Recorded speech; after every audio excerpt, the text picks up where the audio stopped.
Hello everyone, this is Mr. Laubach. Thanks for tuning in. Today we are going to explore two key documents in American history, the Kentucky and Virginia resolutions. What were they? Why were they written? And why are they still important today? We'll answer all these questions and more. So let's get started. Our story begins in the year 1798.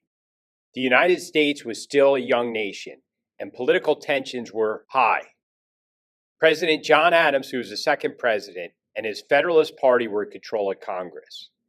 But they were facing strong opposition from the Democratic-Republicans, led by Thomas Jefferson and James Madison. At the heart of this political conflict was a series of controversial laws passed by the Federalists, known as the Alien and Sedition Acts. These laws were seen by many as an overreach of federal government power. So what did these laws do? They extended the residency requirements for immigrants to become citizens, allowed the president to deport foreigners considered dangerous, and most controversially, made it illegal to criticize the government in print. So yes, a law that punished people simply for speaking out against the government. It should be no surprise that Jefferson and Madison were outraged. In response, these two founding fathers secretly drafted a set of political statements that would come to be known as the Kentucky and Virginia resolutions. They were adopted by each state's legislature in Kentucky and Virginia in 1798 and 1799. But these weren't just reactions to the Alien Sedition Acts. They introduced a new way of thinking about the relationship between the federal government and the states. So let's break it down. First, the Kentucky resolutions, which were written by Thomas Jefferson secretly while he was still the vice president. Jefferson argued that states had the right to nullify, or in simple terms, declare void, any federal law that they believed was unconstitutional.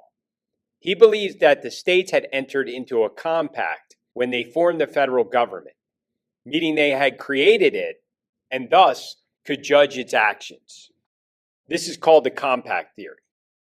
If the federal government overstepped its boundaries, the states could step in and say, nope, we're not following this law. Then there were the Virginia resolutions, written by James Madison.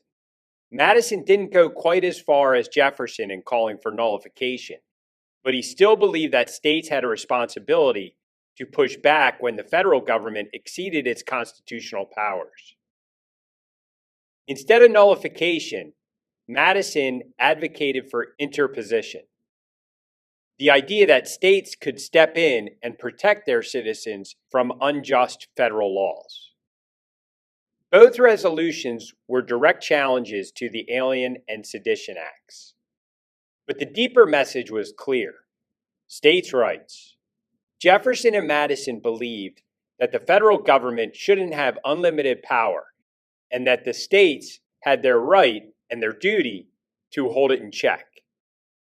So why are these resolutions important? Well, even though they didn't lead to immediate changes in the law, they planted the seed for later political debates over federalism. Over the next several decades, the ideas of nullification and states' rights would reemerge, especially in the South, where they became central to the arguments about slavery and eventually secession. Perhaps most famously, these ideas would be at the heart of the nullification crisis of the 1830s, when South Carolina attempted to nullify federal tariffs they felt were unconstitutional. And later, during the lead up to the Civil War, Southern states would again turn to the concept of states' rights to justify secession or leaving the Union. But the Kentucky and Virginia resolutions also contributed to a broader constitutional debate. How much power should the federal government have? And what role should states play in checking that power? These are questions we're still grappling with today. Whenever we talk about federal versus state authority, whether it's over healthcare, immigration, education, or the legalization of recreational marijuana, we're engaging with the same issues that Jefferson and Madison wrestled with over 200 years ago. So whatever happened to the Alien and Sedition Acts of 1798? They were basically allowed to expire after the election of 1800, when the Democratic-Republicans won control of the federal government. This is when Thomas Jefferson won the presidency. Basically, they were set to expire, and they did expire. So there you go, the Kentucky and Virginia resolutions, a bold response to federal overreach and a cornerstone in the ongoing debate over the balance of power in our federal government. Thanks for watching. I hope you learn more about the Kentucky and Virginia resolutions and how they related to the Alien and Sedition Acts. Have a great rest of the day.